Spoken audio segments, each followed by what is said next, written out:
cause de la foi, à cause de la foi, à cause de la foi, à cause de la foi. Wow, wow, wow, wow, wow, wow, wow. Lokola mwasi oyo alitanga makila wo o azalaki determine uta na ndaku na ye soki kaka na simbi elamba ya Yesu yo nga na kozonga lolenge moko te bandeko nini yango esalaki ebongo.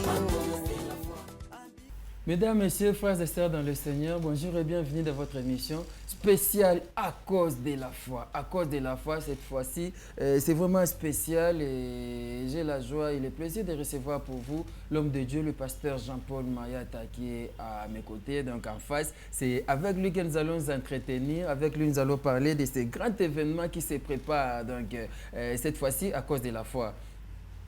En France, à cause de la foi, en RDC. Nous allons parler de ces deux événements. Donc, en France, précisément, sera à Orléans du 3 au 5 juin. C'est pour ce mois que c'est très bientôt à cause de la foi. L'homme de Dieu, bonjour. Bonjour, Papa. Bienvenue dans notre plateau. Merci aussi. Merci. C'est Sengopé, Lipamboli, Agozana, Awa. Et à cause de la foi, cette fois-ci, Mibale. D'abord, à cause de la foi, Isa Ning. Merci, Papa Rabimbo, Talabiso. À cause de la foi, il y a une activité évangélique, où il y a un objectif principal, où il y a gagné l'âme pour Christ.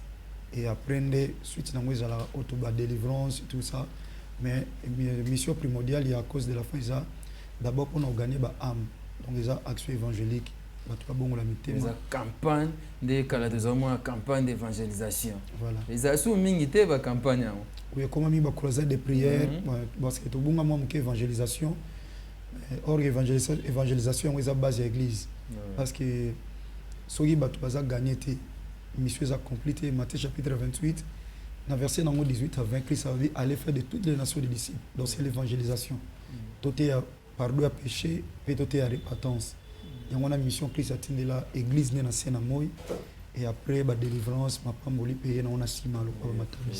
Voilà, tout la campagne Oyo, ils sont en France et puis ils sont à Kinshasa. Maintenant, je pense que tant que historique, dans quelques minutes, on a entendu que les a illustré l'édition précédente à cause de la foi et l'initiative de Utawapi au Bandi Ango Kantilelo.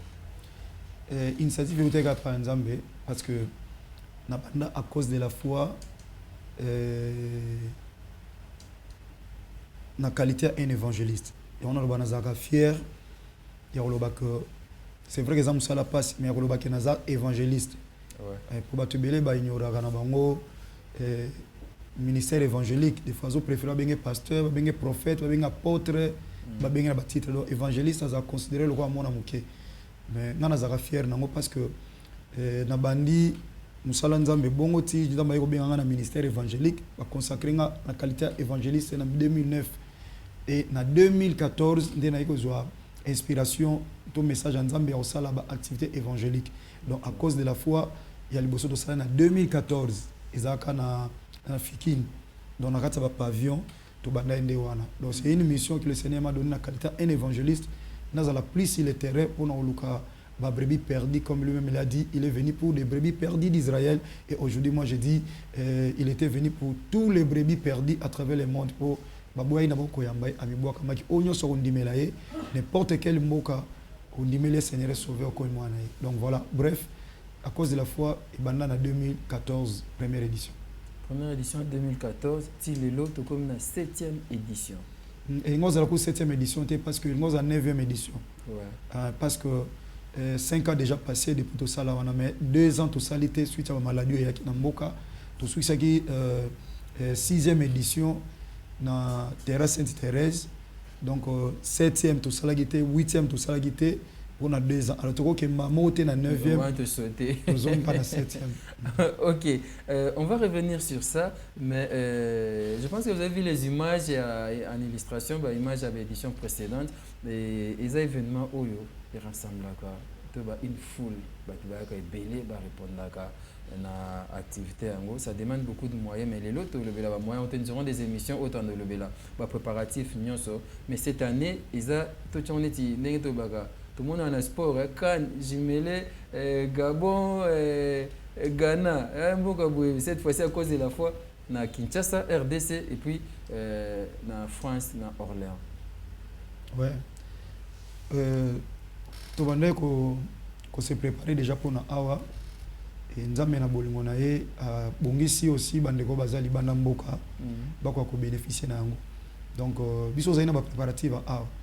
Et nous avons permettre na moi tamuke ne kara 5 jours to kota demande à visa puis ba pesa biso visa et lokola to rataka banele ka kuna et fa to salon na Orléans kuna et pas pasteur Timothée Mutombo mais et cela biso pas visé bimate bon tout on a nzambe on continue sur Congo central bisika to continuer bon tant que ko kito koti na kara ya 5 jours 6e jour ba bengi to ke ozo visa nde yango to kende to visa et net au programme si on a pasteur pour ne pas préparer l'eau au visé dans nos beaucoup de décevoir bananzambe tant on va répondre biso toujours accès go permettre surtout que ça musala et on a tout ça qui programme na pasteur Timothée Mutombo autorataki net aux la kuna donc le 3 le 4 et le 5 donc vendredi samedi dimanche juin dans le 3 juin le 3 le 4 le 5 juin na Orléans na église Christ l'église du Christ vivant et pas à pasteur Timothée Mutombo dès aux allons à cause de la foi qu'on a besoin grâce aux allons 3 jours mais bientôt aux allons 2 jours 3 jours et à cause de la foi en France précisément à Orléans du 3 au 5 juin na église du Christ vivant et pas pasteur Timothée Mutombo à Kambaka adresse ezali je pense que va quoi afficher j'ai l'adresse là peut-être vous comprendre la prononciation nanga.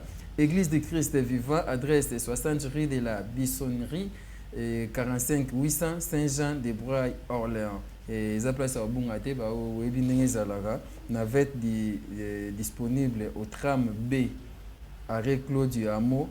Si on a prononcé ma B, donc c'est pour ces 3, 4 et puis 5 juin. À Orléans avec l'homme de Dieu, le pasteur Jean-Paul Mayata, l'homme de la foi. Et c'est la première fois, pasteur Okemikili à Poto. Oui, papa Rabieza, Ambala Liboso. Grâce à mon azwa pas nzambe ezalaki que tant bato bazoloba oya poto mukoni oya poto mukoni. Nandolo bakamu kolo nzambe permettre mukono ya. Et bato bayebi nandolo ba soki nzambe amoni temps koki o mutu moko bongola mutema na nzela nanga.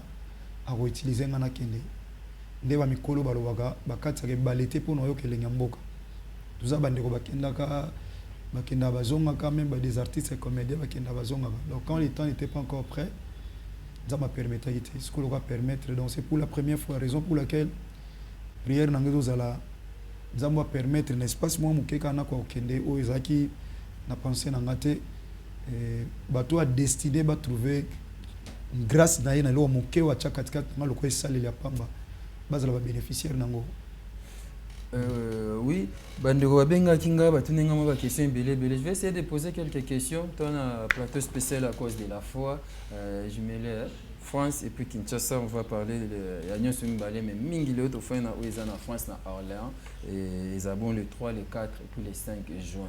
Moi, je suis venu à WhatsApp, peut-être ba commoté. Je suis la première fois pasteur à cause de la fête événement. Pourquoi ne pas autant dans la Zénith de Paris? Seulement, on a reconnu Bercy à cause de la foi. Mais on a Orléans, pourquoi? Papa Rabi, en fait, ils ont battu un message. Ils allaient même avant l'église à CFC. On doit un message dans la salle, moi, Zénith, tout ça, dans la salle activité. C'est encore possible, si nous avons disposé, les alliés comme so, par exemple, nous allons permettre de faire la kuna. Par exemple, la grâce à nous avons débordé mes salami. Et qu'on peut inspirer les gens à ta prière. Nous sommes capables, il y a aussi un matin, moi, l'année, mon corps pour Batubabike. Alors, il y a un moyen pour l'évangélisation. Parce que l'évangile est gratuit, mais l'évangélisation c'est un bon. Et par exemple, bandeko nanga baninga nanga tokola na bango nzamba pambola bango mingi bango nyonso tu baninga totanga na bango tokola oyo baza na groupe oyo esalama mpa ndeko bienvenu vangasele bandeko na biso balike makengo bandeko James bandeko like makengo bienvenu vangasele Mark Makiona baza ebele babibi baza bandeko bele bale petit lukalamo baza mo ebele baninga mpenza tokoli na bango basanganaki déjà basangani bango sikoyo nayoki bienvenu vangasele azoloba pasteur tokokutana bato na ndako na ngai na bite na ndako na yo bato bayolukanga bayoluka prière alors ndako no ekoma lia prière te ndako mo refusal bino il faut les salles moko pa like makengo mais soki ndenge nini tout ça baosola donc omoni souci bato baza nango ya mwa salle moko boye po baza na Paris baza précisément na Paris mais nga na osala mosala na Orléans bande mosusu baofuta batike baoya na bango Orléans bazoza botel kuna baofuta batike baoza botel bazobongisa batike tout ça mais eza bande mosusu pe ta mosusu musala ana mambo na yako ya afuti pe hotel na ye mais musala ko pekisa ye akwa ko yakuna alors on peut otala Taneti dimanche déjà la majorité baza off.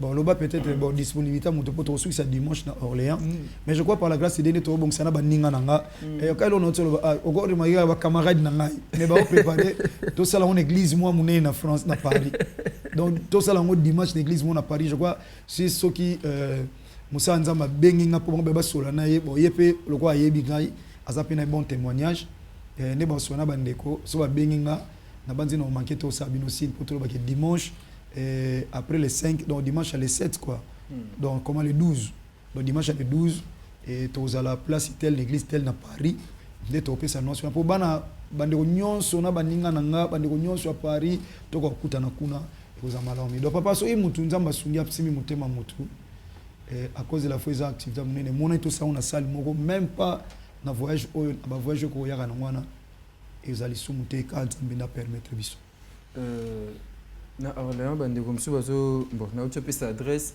je sais qu'il va bande comme ça libre réservation aussi longtemps basé dans la maîtrise et allié donc on dirait à réserver au flat mais na moi distance il y a ça et je ne sais pas ma précision il y a adresse sur posa nango te ndeka yo tanga na ngana kenana mboka ngote sona kenana yo tanga mabe parce que y a problème ma prononciation oui bon ma biso parce que ko tanga yo tangi na yo ya lo kwa tonalité ndeko na biso muyombe so azolo baki yomba lo bona tonalité où est-ce que vous bitez mais yo poko lo bano où est-ce que vous bitez mais ya lo ba ne pe na ndenge na donc problème ma tonalité en fait papa Rabi to senga na bino na bande wa régie ba ko cha numéro pasteur Timothée Mutombo pour avoir beaucoup plus de précision il me t'accopé ce détail parce que là il senga lobi hôtel les a pene église ezali OK hôtel a bien et puis alors il shop il y a bien pene église ezali au laisse comme tout le monde à quel hôtel musica azoya prière musique ça passe mais alors hôtel pene église donc tant to pesa ba numéro to bo comment de ba to ba contacter pasteur Timothée Mutombo et il y a ko guider ba hôtel je contacter un hôtel tel site na bango tel boye et puis rozala encore bon va travailler na plus facile na ba niveau des réseaux sociaux en ligne. Voilà, nous avons le numéro de téléphone ici. Vous prenez vos stylos. Bien, on va afficher tonton Gauthier. Je pense que c'est les 07 58 19 02 98. Deuxième numéro c'est 06 40 46 14 85. Au numéro on a au Bengi l'homme de Dieu, le pasteur Timothée Mutombo. Pasteur titulaire, il y a Église Christ vivant. Ils ont à Orléans, alors puis ça va détailler aux amours à notre Père. Rater rendez-vous au thé du 3 au 5 juin, tous à Orléans à cause de la foi. Première édition version Europe, mais tous au cours de l'édition donc Zalawana, bisoto le bateau bombate to panza sango. Aux adena batch na yo zalana ngozana elamba SFC lata uzana à cause de la foi kuzanga te oyo ngana lati ya Kinshasa. Batch na biso à cause de la foi à Kinshasa samedi 30 et dimanche 31 na terrain Sainte-Thérèse na 14h. Pour na programme il y a 3 journées oyo eza na ba heure mogote. Premier jour et na 18h kino 21h. Deuxième jour vendredi 18h kino 21h. Samedi et bandi 15h ti 18h. Mais dimanche nde toza na tongo de 10h à 13h. Tokumi Sankolo toyimbela nzambe tokobomba te tokopanza sango Nkolo Yesu Masiya Nazareth nzambe ya solo pe ya bomoi. Et sous la permission, il y a tonton Gauthier qui est le Oazana Régie. On va suivre un extrait, juste un extrait. Il y a 6e ou 5e édition. Il y a Gauthier, il y a À cause de la foi, ou il y a Kinshasa. Tout le monde a ndenge zalaka à cause de la foi. Suivons. À cause de la foi. À cause de la foi. À cause de la foi. À cause de la foi. Wow, wow, wow, wow, wow, wow. Lokola mwasi oyo alitanga makila wo azalaki determine utana ndaku na ye soki kaka na simbi elamba ya Yesu yo ngana kozonga lolenge moko te bandeko nini yango esalaki ebongo tika bandeko nyonso bayangani awa ainsi que o baza aux environs bazolanda biso nkolo bandima ete oza nzambe oyo otindanga bakiti Yesu Masiya Nazareth mata lisusu tombwama tata tombwama penza tombwama nkolo na ngai enga nakita penza tata nakita ya nakita penza ya nakita nazala effacer yo mata. Qui suis-je devant ton peuple, Seigneur? Yondo koufela bango nekulus, je suis qu'un simple instrument. Kolosoki ba Moïse basali ya nguya baleka nzamba papa na nga dokuta Miguel Yesi. Nzamba papa na nga dokuta Miguel Yesi. Oyo sala na ba Abraham, ba Isaac, ba Jacob. Ya ozana nga lelo. Tombwama na kombo na yo Yesu Masiya Nazareth nzamba bomoy. Nde na kondima to sambeli boy. Nde biso nyonso lokola peuple moko na kondima to lobi. Merci Seigneur Jésus-Christ de Nazareth. Amen. Bien-aimé toli toyoka liloba na nzambe. Na mwa minute muke toyoka liloba na nzambe. Tendre Père na lina loba lokola instrument ya pamba. Zala nanga. Nazali pamboli pona peuple na yo na circonstance alelo. Gloire na yo se manifester liloba no ekota na mitema batu ba pesa yo bomo ina bango c'est ça bit to yangani ao. Tika nzamba lola opambola biso opambola groupe les bons samaritains mobimba 21 ans nzambe ya ba sacrifice et 18 ans na télévision Seigneur. Zala na biso ozalaki zala pe continuer na biso na kombo Yesu Masiya Nazareth de te recommandaki tant oyo pe na kondima tolobi. Amen. Merci bien-aimé. Nalina lobela thème moko oyo tokozulango tamingi te. Thème na zolobela ezali na grand thème ya à cause de la foi à chaque année. Mais le na lingina lobela sous thème moko ndenge mwana biso fanya tangaki awa na mot de circonstance ya ba chaque année ba sous thème akoye kopesa biso. Sous thème ya cause de la foi ya lelo ezamo tuna o batuni yote me batuninga pe bakoyi kotuna pe basali na nzambe bampaka o baza awa ba papa na biso soki pe baleki pe tozwingolu bakolanda biso baza awa. Pourquoi faites-vous cela? Pourquoi faites-vous cela? Mingi mingi tant toteyaka ezalaka motuna tozotuna batu na église toteya mateya musu tolobi qu'est-ce que tu es venu chercher dans l'église? Totuni église oye kosala nini? Mais sous thème ya lelo eza motuna o ezosongela nga de la foi batuni ngai pourquoi faites-vous cela? Pona nini yozo salango? Pourquoi bandeko batanga baebeza adverbe oyo wapi batuni mutu paka ko yanula bakongi pe kotuna olebalo ba pourquoi faites-vous cela? Bakotuna pour quelle raison? Pour quel objectif? Pour quelle cause? Oyo zo sala likambo oyo pona nini ozo salango? Bien-aimé dans le Seigneur totan mukana na Marc chapitre 11 histoire oyo yebiango na respect soto côté le maman mke pour le loba nzambe pardon s'il vous plaît. Marc chapitre 11 du 1er jusqu'au 7e verset. Marc chapitre 11 du 1er jusqu'au 7e verset. Papa Nabiso évangile Dieu merci. Azo salisa biso na lecture. Tant ozolinga to tanga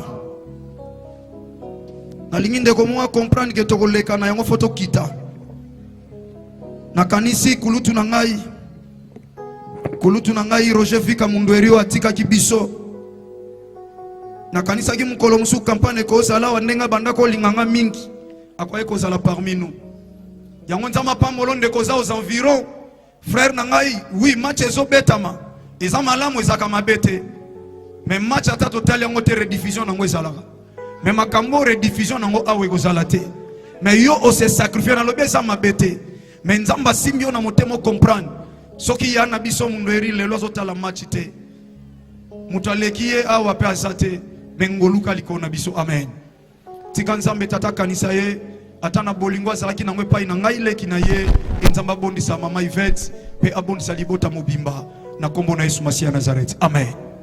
Marc chapitre 11 du 1er jusqu'au 7e verset. Marc chapitre 11 verset 1er. Je lis au nom de Jésus-Christ. Amen. Et comme ils approchèrent de Jérusalem, et lokola bazalaki ko pusana na Jérusalem évangéliste bana nzambe Yesu Masiya na bayekoli bazo pusana na Jérusalem bien-aimé zala très attentif parce que nazana tangu mingi te pango zo pesa melanga mingi te ya ko sakola sango malamu mais pona ko gérer temps toloba mwa mukuse tango bazo pusana na Jérusalem. Merci yaya yoko fanda s'il vous plaît fanda yaya merci basala nzambe avec beaucoup de respect ba yaya ba papa bofanda Yesu Masiya bazo pusana na Jérusalem na lingi mutu moka comprendre déjà que hasard na kati ya liloba na nzambe ezalaka te bazo pusana na Jérusalem. Jérusalem eza capitale na kati ya Palestine oyo wapi ezaki capitale préférée na bato lokola ezaki capitale oyo bato balingaki mingi ezalaki pe na bakomba ya ndenge na kati ya capitale wana.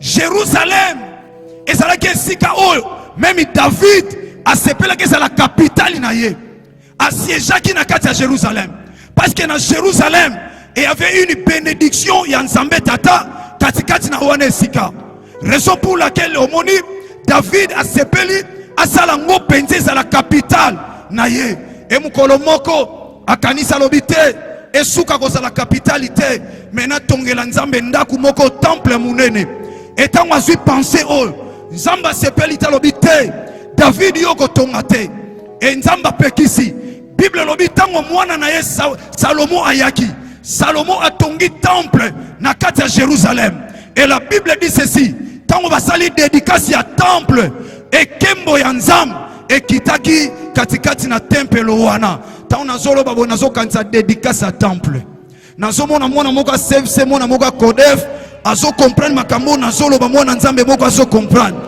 tango dédicace ezo salama nazomona kembo nzambe ezo kita kembo nzambe kiti parce que nzambe apesa ke iloko eza inachevé te ndako nzambe sili ba présenter kolo kembo kiti wana bampaka baza ona sepelaka mingi bayaya ba papa balakisi biso liloba na nkolo.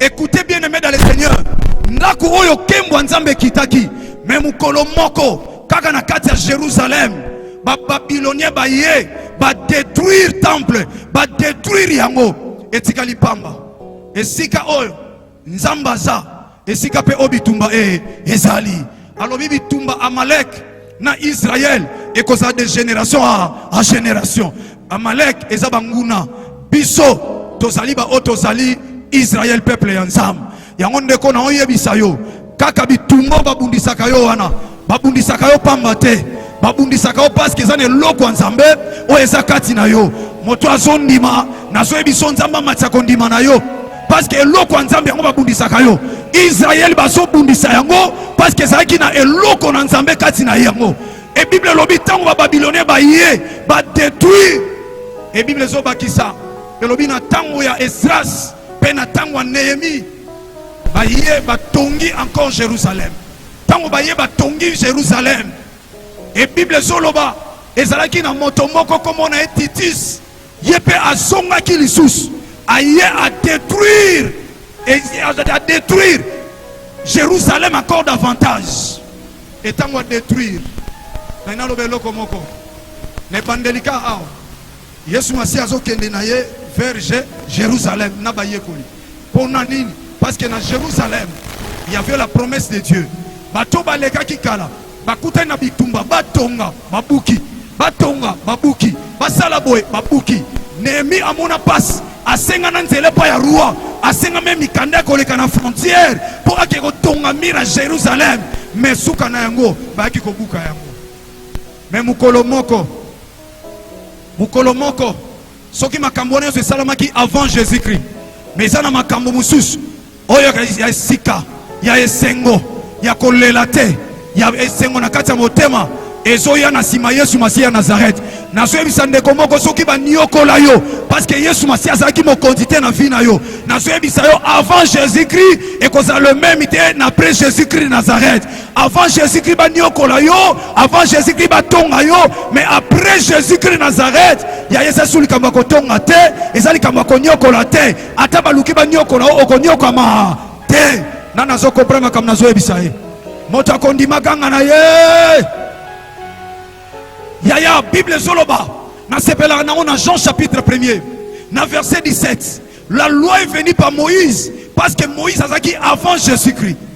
Mais la vérité, yoka bien, la grâce et la vérité sont venues par Jésus-Christ de Nazareth. Ce qui veut dire, ceux qui avant Jésus-Christ, ozalaki na ba loi, ba buka ka vina yo, ba nyokola ka vina yo, ba nyokola ka famille na bino, ba maladie héréditaire, ba problème. Mais nazo ebisande comme après Jésus-Christ, makamone ko za partage a vina yo te. 4 choses na 4 versets au évangile. Ya liboso baso kende vers Jérusalem et ya mibali. Yoka siko. De Jérusalem, de Bethphagée, yoka et de Béthanie. Tanga maleme musali na nzambe vita izateme tanga mo maleme bazo kende vers Jérusalem De Bethphagée pe pene ya Bethphagée et de Béthanie. pe Béthanie siko biloko mibali etikali moko Jérusalem bazo kende vers Bethphagée pe Béthanie. Oh Béthanie eza maison ya pauvre. Oh Bethphagée eza maison de figues. Alléluia. Na maison de figues moto azokende Yesu Masiya azokende vers maison de figues mais ezapena na maison de pauvres, c'est-à-dire figues ezali wana so kiti na Marc chapitre 11 wana okiti na scène verset 12 omona Yesu azobima na Béthanie ayoki nzala apercevant de loin un figuier alobi so akozwa mbuma alia. Or na kati ya Béthanie ezala na mbuma kolia na kati ya Béthanie mutu akozwa eloko po a se réjouir mais na moment wana Yesu Masiya tango azokende na likolo azokende ba yekoli entre Bethphagée na Béthanie ville moko village moko ya figue pe village moko ya pauvre mais na kati wana ezalaki na likambo ezosala yoka bien aimé tika likambo moko Jérusalem Bethphagée Béthanie et ensuite vas-y papa. Vers la montagne des Oliviers. Vers la montagne des Oliviers. Il envoie des montagne des Oliviers, l'homme de Dieu. Et sa montagne a grâce. Pendant que nous sommes dans la maison ya pauvre, koto yo figue ezali, koto Jérusalem, mais motoazo kende vers la montagne de la grâce. Nanebisa mutu moko soki babengi yo pauvre même en esprit. Pauvre vie chrétienne avancera te. Pauvre parce que bando bongola mutema église ezokola te. Pauvre parce que vie chrétienne ezoko s'épanouir te le lote le milobo pengui. Bien aimé nazo ebisa yo ce soir zamba ko salo grâce. Okole kapé na montagne des Oliviers là où il y a la grâce. Yango Christ a se retrouvé na milia ngomba Golgotha pozo mutu moko na ngomba ya Sinaya mobeko po amema na ngomba des Oliviers là où il y avait la grâce. Yo katango Yesu Masiya zomata. Tok évangile. Il envoie deux de ses disciples. Et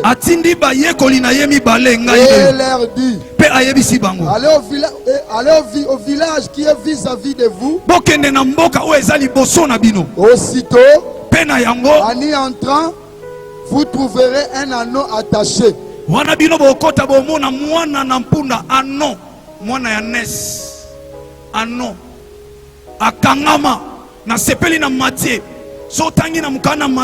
Chapitre 21 du 1er jusqu'au 2e verset au mona balobi anona azalaki na anes donc maman na mwana basala nini bakanga bango na sepeli na Matthieu parce que tango bien aimé tango Marc azomona ano ya pamba mais Matthieu azomona na maman na ye tango batu azomona ka yom to kangama nzoka malédiction wana e bandaki na ba maman na bino maman na bino soki on ba koko na bino mais Mathias omona yango ya on a so déclarer lelo et on a mutu moko oza na famille ko kangama po Yesu Masia azala nzambe te lelo histoire de vie na ko changer mon frère ma sœur ta la situation ya vie tongo ti poko fandi okoti ate loko moko te pendant que baninga babimi tongo bakeko luka mais yo e loko te pourquoi parce que aibisi bango boko mona mwana na mpunda moko basala nini bakanga yoka toke papa sur lesquels jamais aucun homme ne s'est assis.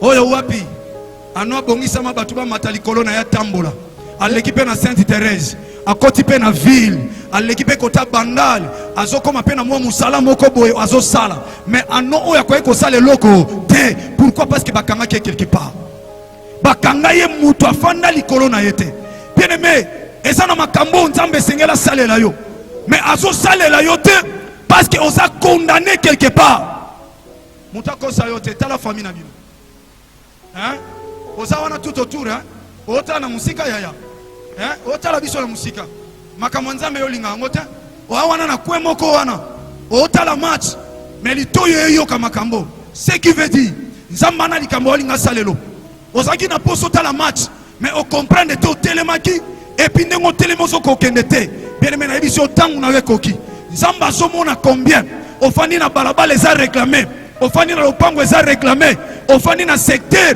o batu ba avansaka te o batu ba kenda liboso te parce que bazwa bino lokola bana mpunda bakanga bino quelque part na telemi lokola nganga nzambe na mafuta pesa melinga baba mpaka baza aw présence na bango epesinga makasi ce qui veut dire lokola l'onction est transmissible bampako bafandi awa onction na bango ezosimbanga basali na nzambe nyonso baza awa na sangisi na o nzambe chakati na nga na déclarer likolo na yo yo oza na vie kolela na lobi kolela lisusu te na lobi Yesu Masia Nazareth kaka ndengo zondima de Yesu Masia zo changer vie na yo parce qu'il y a qu'une seule personne qui peut changer l'histoire de ta vie c'est lui là qu'on appelle Jésus-Christ de Nazareth. Ah mutakondime salamela yo pourquoi lelo salamela yo o se privé na ba besoin misusu nzamba mona yo nazoluka mutu azondima mama nange salamela yo mon frère salamela yo onyoko mingi na mukile komita ya nzambe moto anyokolo yo ko nyokola ye eloko enyokola ye komita mu yo nyokola yango eloko elelisa ye komita mu yo lelisa yango bakangi yo bazoyeba te de la fois bazotinda ye na groupe les bons samaritains aya na pokwa lelo na église CLC baya na pokwa lelo parce que zana mutu moko za ko kangama na zolo bandengo za ko kangama wana na telemi pona fongola yo na pouvoir de pesa melinga et pas Yesu Masia Nazareth na onction ya basali na nzambe batata nanga baza awa ba mama nanga baza awa na zolo balikola vina yo okotatola yaya ata na église na bino okotatola okotatola Yesu Masia za nzambe moto akolela awa kozala te avant Jésus-Christ osala pending motena après Jésus-Christ et loko obosa na izate yaya yeba ke loto za les 7 chiffres zo mata chiffres zo mata chiffres zo mata nga chiffres zo mata chiffres zo mata yaya so baboyi chiffre kolanda ba on a date de naissance so baboyi chiffre kolanda ba on a numéro chaussure soko boyi chiffre kolanda na matriculation ya voiture soko boyi chiffre kolanda na numéro lopango chiffre baboya kango te Yesu Masia aza maître chiffre asali biso l'homme des chiffres évange âge na weza chiffre soko boyi chiffre tana âge bako tuno ti à quel âge soko boyi chiffre zotanga classe na weza chiffre nana so comprendre makambo le 7 le 7 chiffre 7 un chiffre à repos Yesu Masia na ekulusu aloba sambo na suka asali achèvement eza chiffre achèvement eza chiffre à repos eza chiffre soit kimia ampunda moko bakanga lelo soit repos soki batu basala te yoko sala soki batu bazwa te yoko zwa soki batu. Voilà, merci frère Gauthier Kele pour cet extrait. Vous avez vu comment à cause de la foi les Kana Kinshasa cette fois-ci tokozala tokobanana na France na Orléans 3 journées d'évangélisation au moment où le pasteur Jean-Paul Maata à Kozawana et l'église du Christ vivant mais ça c'est quoi bon à te bing ban numéro ça affiché na ba sur adresse au niveau sa réservation il y a flight to pe fan de lana pendant les 3 jours au bing ban numéro na ba orienter l'église à pembeni donc kitika oke makolo sambeli ozongi sou makolo ba supermarché pe isa mupandi wana et l'homme de Dieu pour que ça la campagne à l'étranger, ils ont ça sur place. C'est-à-dire sur place, vous avez le contact, vous avez l'énergie et puis la famille. Et qu'est-ce qui vous préoccupe dans un bosso qu'on a un étranger? Papa la Bible lobby, les disciples à Christ bazangelo ko lié à fêter, donc il y a CP là. Christ est capable de banabo fêter à bo CP là a. Mais si bango bobima nanzela bo mona mtamemi Christ bolandaye. Esika kota bo fêter ban. Ngai nazana Christ ya Congo. Pona sala na Congo. Benzama memi singa Christ na traverser continent. Na kende na Europe. Pour que bana o bana Europe balanda Christ. Et tomba Hollande on moni bamsuba osaba réservation ba Hollande Christ ba Hollande de la foi za mutu nazaka isale la pamba un simple instrument lokola tioka ya mai donc soki mai euti na izini te euti na source te e kokoma isika batu bana ngo posate donc simple canal donc na obonde la nzambe papa rabi nazo be ngo voyage moko to activité moko mystérieuse donc une activité où est mystérieuse. Pourquoi? Nazo se préparer pour na awa. Du coup, nzama fongoli elo moko na ke libanda. Orifa to bandande awa. Si matoke suki sakuna. Nzama tini toke banda kuna bongo to zonga be pourtant naza awa. Eza lokola Pierre. Azo pécha moni Christ. Azaki bolumbo. Orifa dindaka na maite. Mabimi so libanda kezo bilamba la tapra zongi so na mai.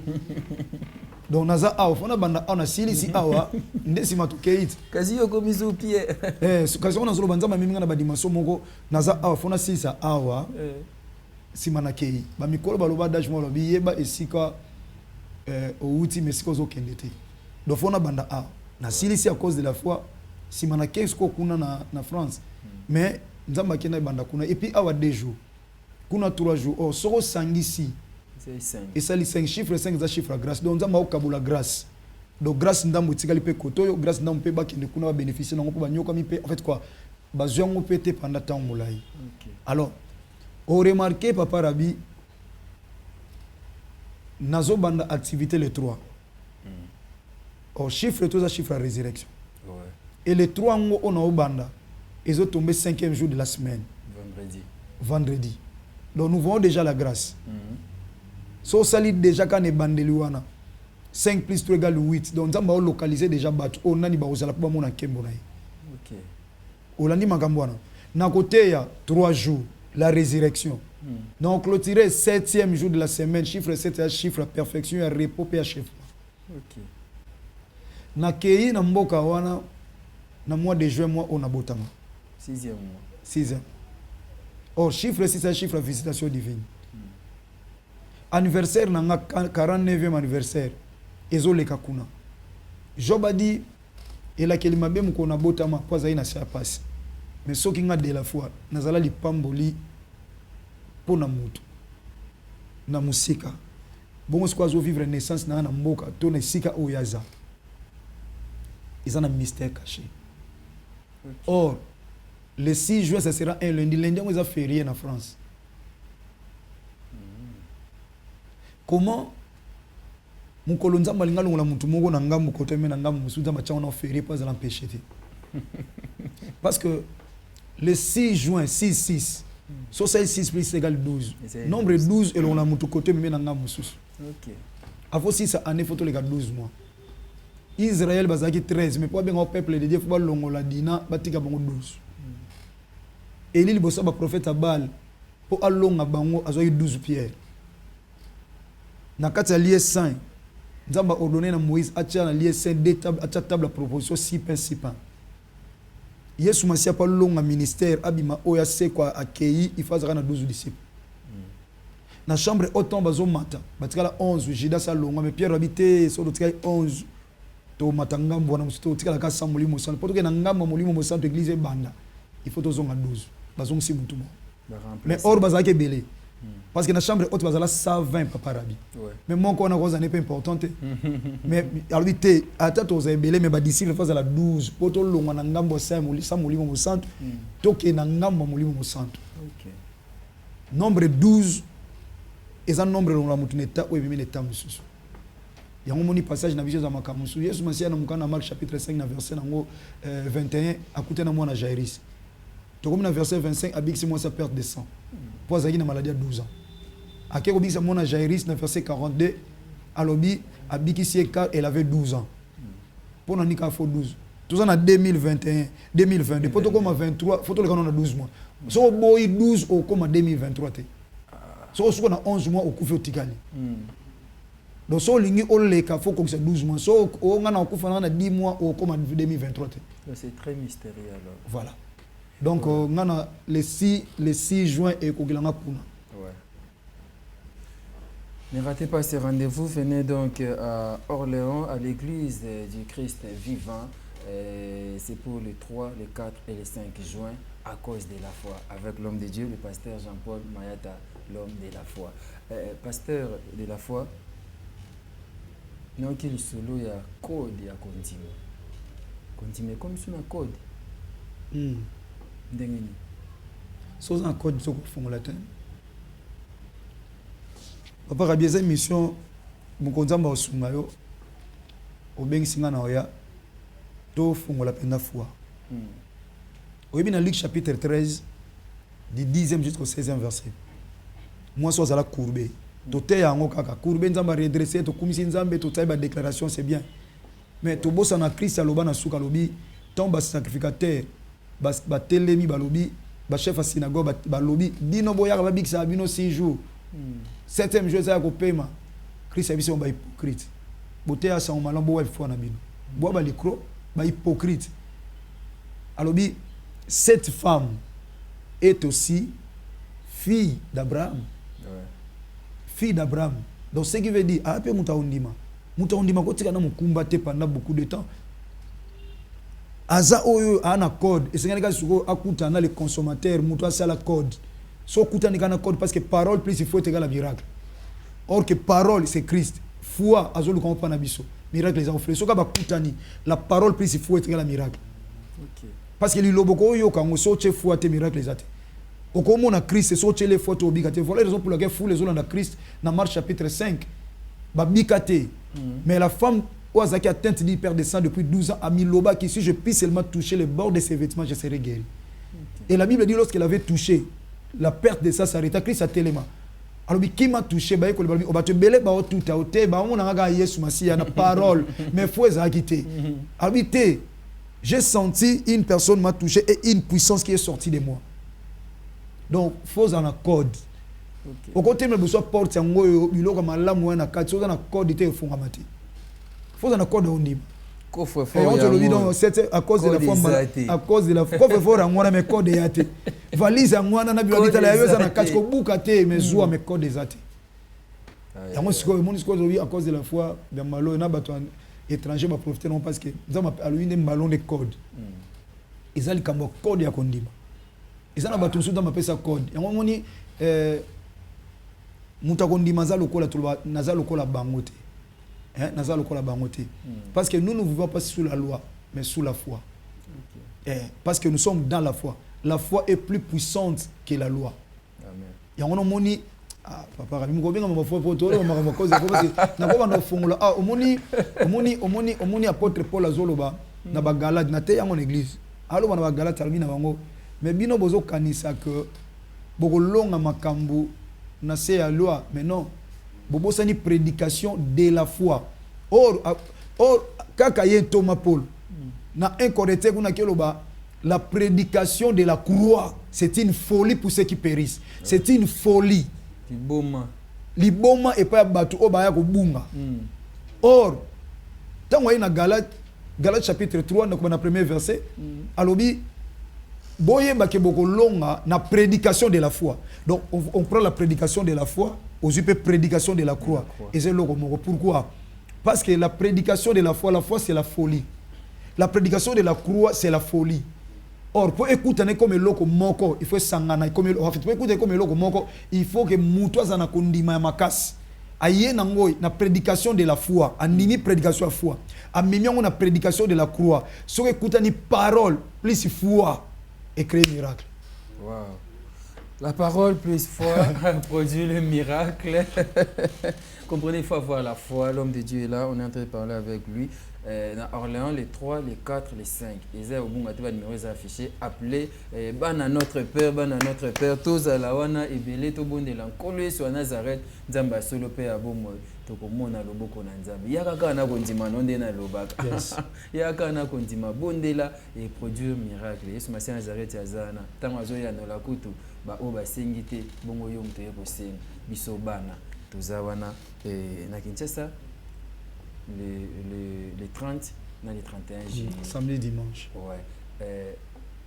Je sais, ils ont appelé ça vision, appelé ça provision, mais ça ne va pas perturber l'organisation parce que je sais, dans mon année, ça te prend de l'énergie, les moyens, donc l'argent, tout. Et maintenant qu'on organise vous risquez de perdre côté moko est réussi.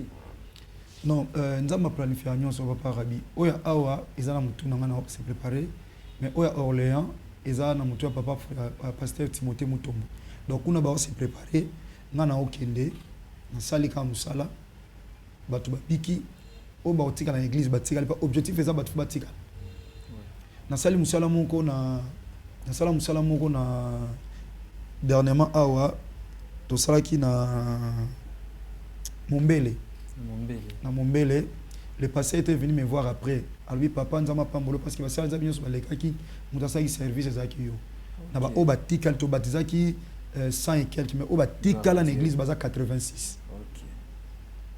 Yesu Masia Nazareth a glorifié. Donc pour ça nanga pe souci nanga ya okende poto ezalaki mukolonza mo permettre à matamo kebika. Donc pasteur Timothée Mutombo tout est organisé par hier. Église est organisée pour une activité wana. Donc basa na salle na bango, bana une grande place. Donc ngai pour ça nanga ezala pasteur Timothée boni a papa nzama pambolo bato tika awa moka comme intercesseur. Moi comme na protocole, moi comme motei, moi comme boy. Après c'est pas monsieur pas côté après. Ils ont la part na papa. Gloire au Seigneur dans le domaine nous sommes pour servir Nzambe et ba servir Nzambe. Donc souci nanga o nazo ke nango yangwana. D'accord. Donc ya liboso nanu, poso na ke kuna batu babikite. Na sali voyage à Pamba ya ofele. Mais sokata amoge biki, fête salami na lola. Parce qu'il y a aucun milliardaire ou à cause ça fête na lola. Azate. Au ça fait no awa ba champagne makasi mais lola te lola sala mara fait soki mutu moko a changé âme pe c'est Christ âme nae. Donc souci na ngai ya libosuka ya mwana. Dans 3 jours on a so bana nzai ba ya ba on a senga na bana nzambe ko ya yo moko te so possibilité au foot la muninga tike ezali au foot l'hôtel ezaza pa ya sambe la talinga ka passer de la foi convaincre on peut sera Christ vine nzambe au foot ngana yo parce que Bible lobi oyo aloni na o sopa mai ba ndenge moko mais o alekaza o azokolisa. Donc nanga no ya oteya na yo ko ya na mutu na bande ko to sala ba musala mutu aleki muninga zate et Yesu Masia Nazareth o ya koli saka tangu amwane koli biso sko ya ofuta biso et afuta biso babiloko bat bako futa ba te bien aimé peut-être aux ana problème mukanda peut-être aux ana problème mo songolo para bi babenga baninga surtout moi je préfère plus ba païen penza mbato yo mona sambela te malinga passer de la foi yaka na yependa si faut même foutre les billets même foutre la chambre hôtel mbala moko à participer même dimanche à Pamba bien aimé salango sokaka to sali appel ya batu ba ko yamba Christ Seigneur et Sauveur bien aimé soka leki yo tombola loboko bandiko kumisa nzambo lobi Seigneur mission accomplie c'est fini les restes des nzambe. Donc bon sensibiliser batu bana notre père wana na moni maman d'être la foi maman Bibi maman Michel et pour le bino nyonso papa fiston ba sene na maman Nathalie ko mobiliser batu toza la wana les 3 les 4 dans les 5 na Orléans to bondela ko Yesu Masia Nazareth to moi le boko nzambe na zo bisayo mtona ba problème peu importe grandeur à problème na yo il est qui monene na Yesu Masia Nazareth c'était yaka mukolo wana yaka na kondima pe to bondela na mombo na kolo to mona le boko nzambe benga bande ko bisika bazali azaka wapi aza malade aza na problème o ba lien ya famille o biso na famille to saka boye makambo simbaka te biso yaka to ko bondela Yesu Masia Nazareth aza likolo na nyonso azwa kombo o eleki we banda ko dominer uta likolo na mabele pe na se na mabele lobi ko ezali solution ezali kaka na Yesu Masia Nazareth. L'homme de Dieu, on est à la fin de notre plateau spécial à cause de la foi. Je ne sais pas si vous pouvez encore lancer appel Moussousou na bandeko où est spécial mingi pour les 3 jours il y a Poto, il y a Orléans Si vous lancez ce message, merci d'abord na bandeko nyonso basala ke to ka kuna. Merci na ya Odette grande sœur nanga kolo vraiment mona oya et na yebi que c'est mon motema no poza na souci ba am na benga ko Aaron nzamba pambolo mingi. Merci na association de la foi en Christ mo pona organisation so sala pona ko ya ko zwangai. Merci na les amis de Jean-Paul Mayata baninga na to koli baninga na to zala lisanga nzamba pambola bino pona souci pe obozana ngo ya oya zwanga ndeko na bino na zomona muro bozo témoigner mboko pe na ebite parce que oya zwanga pete na obunga. Donc c'est un rapport aux Ouanga. Donc merci. On a passé Timothée Moutomo, Église Christ vivant Mobimba, Église de Christ vivant. Binonyo sont des boss organisés pour tous à la aéroport. Na okitawana na Charles de Gaulle, na okitawana et na ebi que tout le monde a par la grâce de Dieu pour tous à la wana. Vous avez déjà mon colonel okita tous à la wana. Merci mingi na bande konyo sobana notre père au bouti déjà partout, bo sali ba réservation hôtel na Orléans. Et nous avons dit que nous a permettre pour la première fois et au la historique na kati ba vie na bino. O bazanga ba mikanda ezana ba matabisi so bato bongo limitema ba mikanda nyonso o etika linzamba pesa ne bino difficulté mabota tout nzamba pesa bino lokola matabisi ya motuya soki ka muta bongo limutema récite. Donc bino nyonso nzamba pambola bino nyonso bozana souci papa ngala ko zanga te fona ko zwa yo papa fona ya. Oui, bande obaoya après ka aéroport biso to nzela ya Orléans. Na Orléans et après tu fixé net tu recoute na sous na bangambo à Paris pour na disposition mususu tika vraiment kolo a 5 biso et loko a pesinga na mi maloko la criche ndeko za na foi aux la bénéficiaire na okaki esengo papa na ngamwa mukolo papa kitemoko en Belgique. OK. Alors bi papa na ndolo ba mukolo yeza événement du siècle et le lonza makogisi alobi terme mona ki Congo alobi naza suna maîtrise te ngana kende na so mboka nini na okende lisute papa donde na zabo ya ikomi likamba mutu yeko ta segisi ngalobi ikomi likamba consomme mutu kaninwani na donc papa kitemo ko nzama pambola bino mingi agence Fiston agence FB international papa Fiston ba sende na mama Nathalie merci pe pour na bino na ebisiyo ikomi problème batu ba bi ngai passer au matana mutu kana o passer tu m'entends mutu ka pasteur pour nous honorer le roi pasteur Timothée Mutombo matana mutu kana par la grâce de Dieu et bande comme na bino exercer pour na biso je crois son kola sa biso grâce le roi la bande ko belé déjà batu belé déjà papa ngana oya na caméra papa pasteur tout ça va zobenga bande ko nyonso presse aussi merci na bino déjà d'avance pour na papa rabi ba zo ba image na banzela na bino pour mbala simande ba moko ba oya ba papa rabi pe ba oya ba ngomoko le kwanza ma permettre déjà to banda koma wana ezango nzela musala ba yiba sali musala to nozonga na biso voilà on a koloba yango na papa rabi na bengi bino nyonso simba première fois yanga ya okoma na mabele na bino ndeko sala violence place aux to kutana ba français ba lobby ce sont que des premières expressions qui restent chiffre eza chiffre à précision ndeko ba mukoka liboso passer ayaka na kutana na ye na mona bikama pour ne pas dire makambo nzamba sali na biso batu musuba place to kenda ko na sama kolona yo atatoli munena nzambe musupe biso bakanga biso na bilamba batu bamona pe loboko nzambe mais na lobite muto kanga lamba po mona loboko nzambe mais ndenge nzamba otambwisela donc c'est qui veut dire kondima na yo o biso to yana code nango ekofungwa makaka ezali kamba code ya kondima donc kamba code yo ça déjà muninga ezali na commenter déjà kezali kamba code ya kondima ngana ozanga te mais je vous assure papa l'obaï salamate mais soyez salami bon mon image je crois à ce Dieu là qui en fait le Dieu qui m'a appelé le Dieu vivant et véritable na yeba ekala ponya permettre te mandaka nakende c'est ça na saleli ndenge nini te na ambassade mususu ba pesa ngai na kenda na mutu amunena memio na ambassade mutu ayambi boye concile boye et puis au pesimbo ba pesi opé récit à retirer visa ba pesi visa 3 mois mais deux fois na kenda te nana ba récit mi balé ambassade mo mboka on a concile boye na concile ya mbanga na bureau na yeboye boye na concile to solo monsieur le pasteur vous voyez pasteur non na mundele bo solo mais OK était mais na kenda te deux fois donc on a yenga ba kota sanga na ninga sima na kota bureau pas concile à côté la panga na kota mais na kenda te batu batungisa mangana seba ngote mkonza ma olinga mukolo makambo salama je vous assure et salamate mais ce qui est événement all 3 4 5 na musunza maibi ko salela na ebite peut-être église moto mi balé to ko profiter na mois 2 jours pour nazana bata mukie na 1 mois té donc na faut nazana muto nazana musala nzambe o bapesi nga 2 mois visa 2 mois mais na osala moins de mois pour na respecter na senga ibango boy bango balekisi linga tam supo batala nga na balance est ce que amuzanza masolo ça cause été ce qu'on a fait ce qu'on na yeba be makambo na ndeka na loba ndino sa ba tester non ba tester mais na 2 mois tout ça soga obunga tete to yokana na bino mikolo na peri bino on osala donc na moins d'un mois na même pas na 3 mois. Okay. Na même pas na 3 mois, donc on a moins il y a 1 mois. Donc voilà, ndeko yebsa ndeko bosa la sacrifice tiko ko futa hôtel ko futa peut-être et ko peselo o mbo ko pesa hôtel. Tika bola mon kolo Yesu Masiya Nazareth ezali kona bino bandeko nyonso boza mobiliser pour na koya ozonga pour na yebanzela na bunga te kola pambola bino pour na yebite so botikinga e ozamwa pasi mingi bandeko nyonso otokutana na ba programme susu nzamba orienter biso. Merci déjà d'avance pour na accueil na bino de près déjà o nazo pesa bino déjà merci kolo Yesu Masiya Nazareth nzambe ya solo pe abomoy oya pesa nga koda kondima e fongola makambo na bino kande ozo elanda nga boy manifestation na yata na commentaire et ko encourager biso pour Yesu Masiya tombo ma biso to kita lisu na se le club salé la pamba. Merci encore une fois de plus que le Seigneur vous bénisse. Merci papa Rabi. Merci beaucoup l'homme de Dieu. Eza likambo ya code ya kondima. Est-ce que vous avez un code zaka na kondima code ezali eza bongo 3 journées d'évangélisation dénommées à cause de la foi. Papa Rabi Bolimbisi, s'il vous plaît. Oui.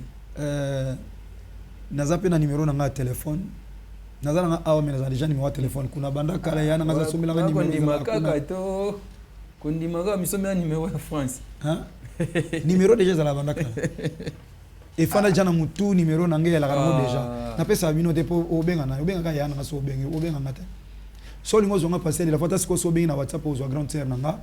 Mais ça numéro ya grande sœur te yanga ipenza donc numéro nanga donc soki obengi siko ko grande sœur nanga tom so mo so obengi lobi ozinga moko donc benga ka poye ba position obenga na 06 comme vous êtes plus 243 moi presque ma voix déjà de tout changer coller sur ma séance donc 06 05 69 32 60 donc so bengi ozanga 06 05 69 32 60 so bengi ozambala moko ata na WhatsApp tout à l'heure ozwa donc na boyo pesa po bato benga ba soza libanda mboko beti plus 33 soza libanda ya mboka Congo te dans libanda ya France. Ouais. Ben c'est le numéro de l'homme de Dieu, le pasteur de la foi et à France.